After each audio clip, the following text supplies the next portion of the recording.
Buenos días, mi nombre es Darwin Calva y a continuación les voy a explicar el análisis de correlación y covarianza. Primero, la covarianza.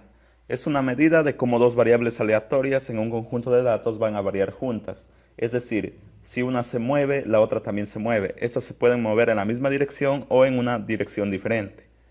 Una covarianza positiva significa que las dos variables disponibles están directamente relacionadas. Una covarianza negativa significa que las variables están inversamente relacionadas, es decir, si una se mueve para un lado, la otra se mueve al lado inverso.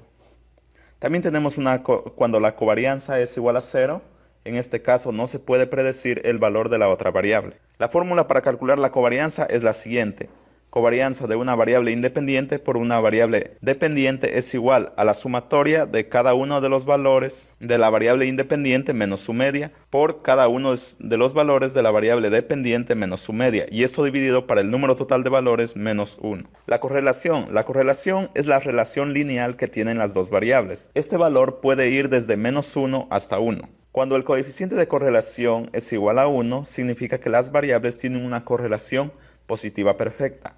Cuando es igual a 0, significa que no hay relación lineal entre las variables. Y cuando es igual a menos 1, significa que las variables están perfectamente correlacionadas de forma negativa o inversa.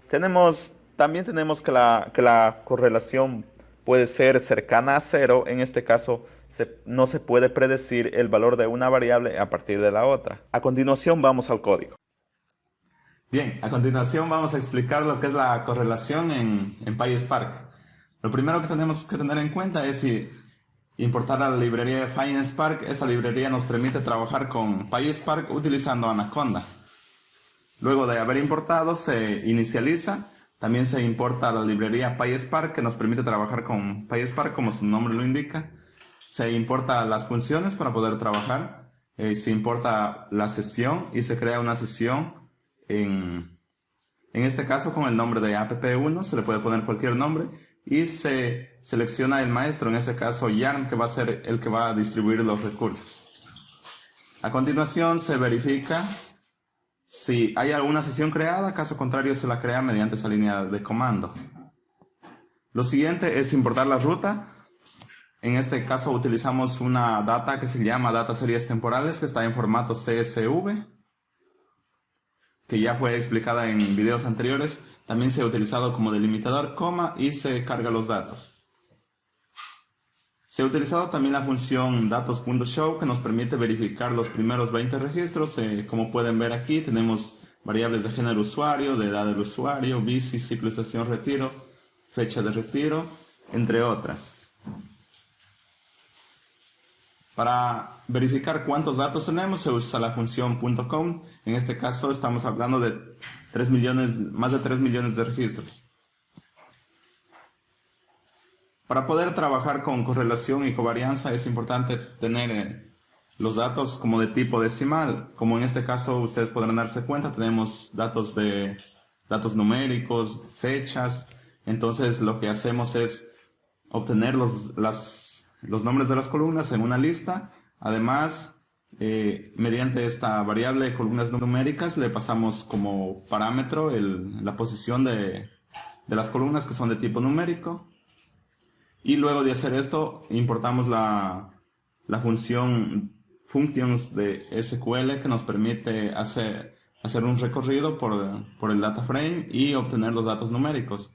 En este caso tenemos la variable datos numéricos, en la cual se ha recogido, se ha hecho un casteo de tipo doble a todas las columnas que están dentro de esta variable, que son columnas numéricas.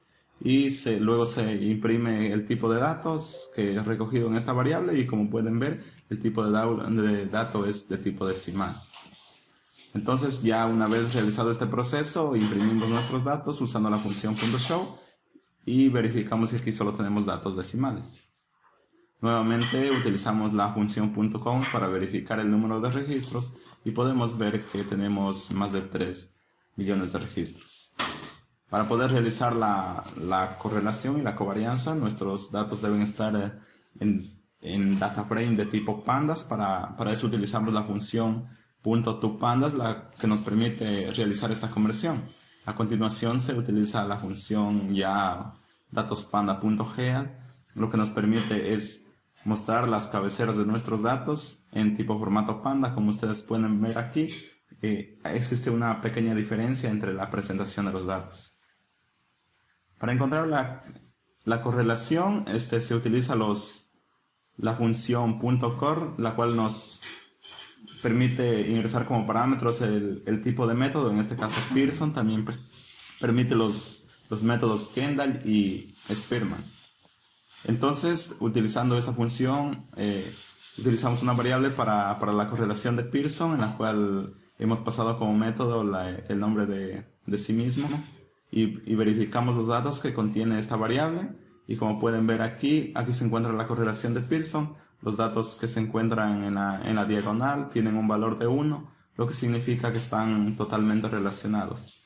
También existen correlaciones que son negativas, como pueden ver en estos, entre las variables edad de usuario y las otras columnas. Tienen una correlación negativa, es decir, que no están linealmente relacionadas. También tenemos relaciones positivas, en este caso entre ciclo de estación retiro y ciclo de estación arribo.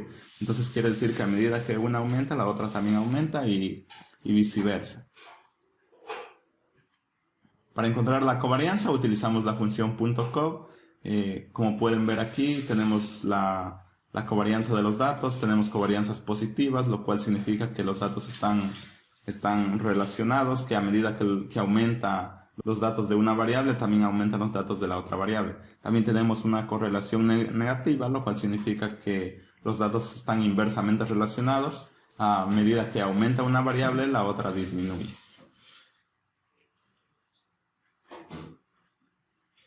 A continuación se va a presentar un mapa de calor utilizando la correlación de Pearson. Para esto se importa la librería matplotlib. Esta librería nos permite construir las gráficas. A continuación, utilizando esta librería, se crea una figura y se le envía como parámetros los tamaños que se le va a dar a la figura. También se utiliza la función matShow, la cual recibe como parámetros los datos de correlación y los números que va a tener la figura. En este caso, esto es para mostrarse en esta escala. Para seleccionar los rangos se utiliza la función de plotxtix, la cual recibe como parámetro los rangos, también las columnas, el tamaño de la letra y el tipo de rotación. En este caso, para la variable x hemos puesto una rotación de 45. Como pueden ver aquí, las letras están un poco inclinadas. Para la variable y no se ha utilizado rotación, por lo que se puede ver que las letras están totalmente horizontales. Para obtener una barra de color se utiliza la función .colorBar, y para agregar el tamaño de la letra se utiliza la función .TextParámetros. También se agrega un título al gráfico que se va a realizar. En este caso se ha utilizado el título matriz de correlación de Pearson, como ustedes pueden darse cuenta aquí, y se le ha puesto un tamaño de letra 16. Y mediante la función .show podemos graficar nuestros datos. Como podemos ver aquí, tenemos una escala que va desde 0 hasta 1, significa de qué tan relacionados están los datos. En las diagonales tenemos una relación de 1, porque son los mismos datos, significa que están totalmente relacionados linealmente. También tenemos una relación entre ciclo de estación arribo y ciclo de estación retiro, como pueden darse cuenta aquí. Y las otras columnas no están relacionadas. Para verificar dónde están ubicados los puntos,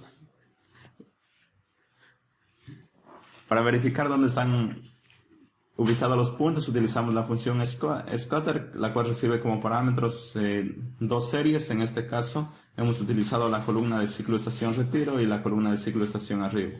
Y luego dibujamos nuestros datos, y como podemos ver, entre 0 y 500 de X y 0 y 500 de Y están los datos ubicados en mayor cantidad, y también existen otros datos que están fuera de este rango.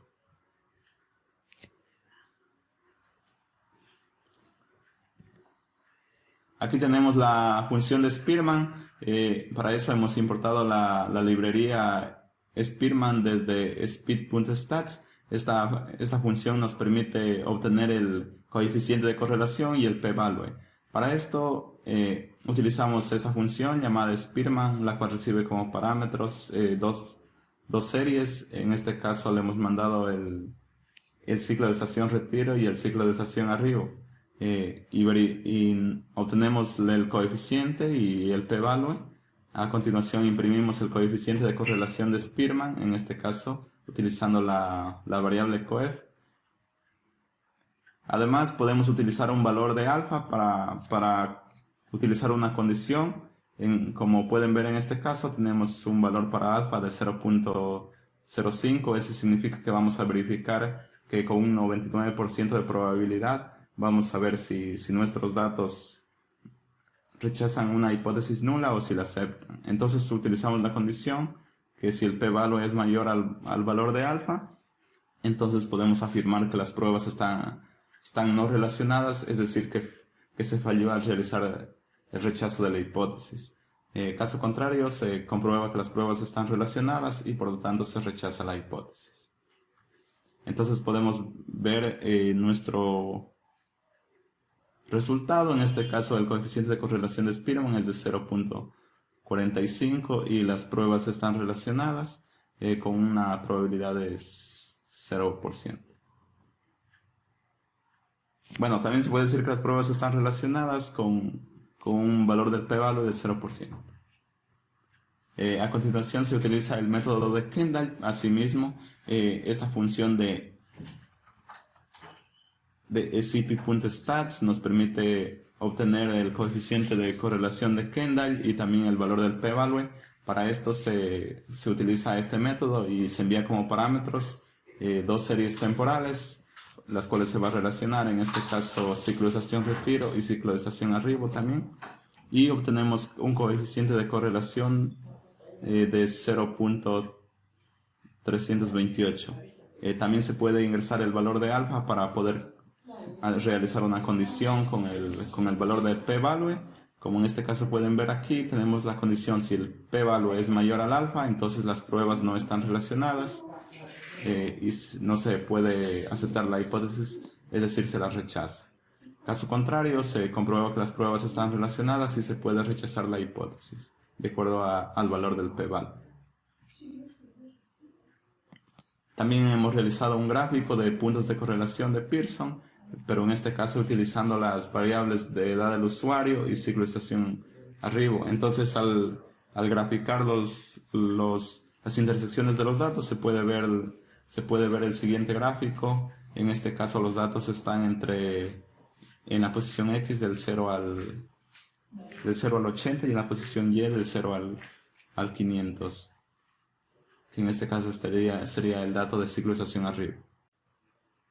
También se ha realizado la correlación utilizando el ciclo de Spearman, pero en este caso utilizando las variables edad del usuario y el ciclo de estación arribo. Como se pueden ver, esto nos da un resultado de 0,031 para el valor del coeficiente de correlación, y también se puede decir que las pruebas están relacionadas, es decir, se rechaza la hipótesis.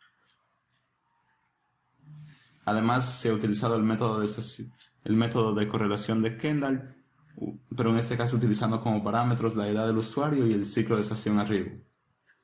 Entonces aquí se puede ver los resultados. También se ha utilizado un alfa igual al 0,05%. Esto quiere decir que con un 95% de probabilidad vamos a verificar si se rechaza la hipótesis o se la acepta. Se ha utilizado el método de Spearman, en este caso para relacionar la edad del usuario y el ciclo de estación retiro. Y como se puede ver, en este caso el coeficiente de correlación de Spearman es de 0,035 y también se puede decir que las pruebas están relacionadas, es decir, se rechaza la hipótesis.